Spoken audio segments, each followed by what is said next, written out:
What is up, guys? JohnnyTsunami01 here with another episode of FIFA 16 inside the mind of Johnny Tsunami.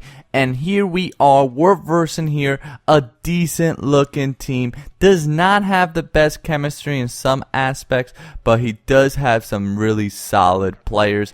No informs, no crazy team of the year or legend squads, but still a solid team nonetheless. We started off with a good defense there, just staying back jockeying and forcing him to make the mistake. I talk about this in almost all my videos, guys, when I'm talking about defense. Main way to play defense in FIFA 16, stay back, make them make the mistake, jockeying, extremely powerful in FIFA 16. Here's the first opportunity here, as you guys are seeing, but I was able to stop it on the corner. I get the ball and I am running. Very important. There's a great opportunity to do a counterattack when you are off the corner, when they're taking the corner and you get the ball quickly. Try to go on the counterattack if you have the numbers. Definitely go for it. That's exactly what happened here. I saw Cuadrado making a beautiful run, passed him the ball, and then his goalkeeper came out a little bit. You guys saw that. He came out a little bit, but he came out too far. Even though he decided to backtrack, try to fool me, he was already committed too far coming out. So it was an easy finesse shot to the far post in that situation. So be aware of that. If you see that he is bringing out his goalkeeper, there's a safe zone. Once he passes that zone, even if he decides to go back and try to go back towards his goal, it is too late. The finesse shot is going to be there, like in that situation. And I was able to score the first goal of this game. Unfortunately there I get another opportunity, but I passed it to the wrong player. I was trying to get it to my striker, but instead it went to Cuadrado, and because of that, it was no way. I had no angle to score, and it was an easy save, and I was unable to get my second goal of the game. But I get the ball back right here, get some nice little passes, and get an opportunity, but once again, unable to score.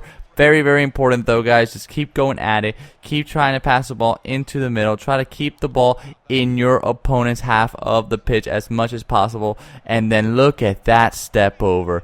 I love the step over. I was actually having a little bit of a not so great time with the step over at the beginning of FIFA 16. I never even decided to make a tutorial on it.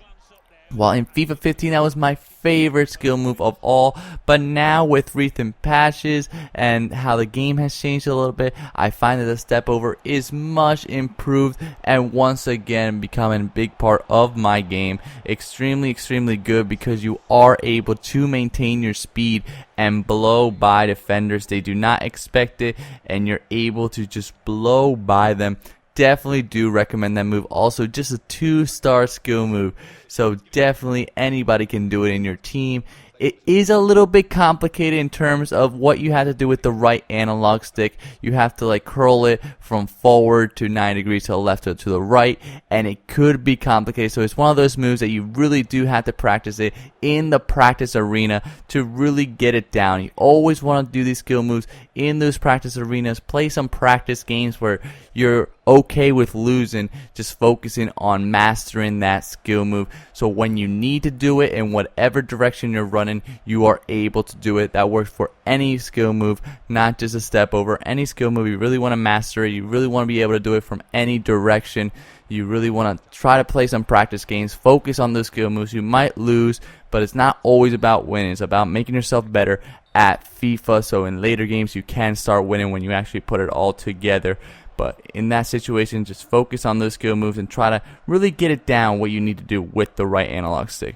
But anyways, guys, as you're seeing in this game, didn't really score too many more opportunities. I was struggling a little bit, but here near the end of the game, once again, I get some opportunities. A little bit lucky to maintain possession here. He's diving all over the place, and I was just unable. I was looking for someone in the middle, guys. That's very important, guys. When you're in those angles where you really don't have an angle to score, you don't have a really threaded in angle to score a shot on goal, you want to look in the middle of the pitch, and it does not have to be a cross. It could be a regular pass, a driven pass.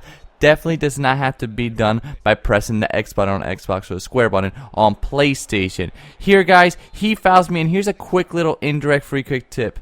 You guys see that he's moving his wall around, and he moved the goalkeeper from the right side to the middle. Because of that, Do not take a direct free kick if you see the guy doing so much movements with his wall, moving his goalkeeper around. You're more than likely not going to score. So what you want to do is, you saw that he moved it from the right, his goalkeeper from the right to the middle. Look to the right, see if there's any players open for that indirect free kick, and then pass in the ball and try to take a shot into that hole, that gap that was open because he moved his goalkeeper from the right to the middle. Try to take the shot towards that right side of the goal, and a lot of times you're going to be able to score some goals that way. But that's basically it, guys. I hope you guys liked this video. Make sure to check out some of my other series by clicking on one of the boxes here, and of course, click in the middle to subscribe so you don't miss out on any future tutorials or tip videos. Thank you guys so much.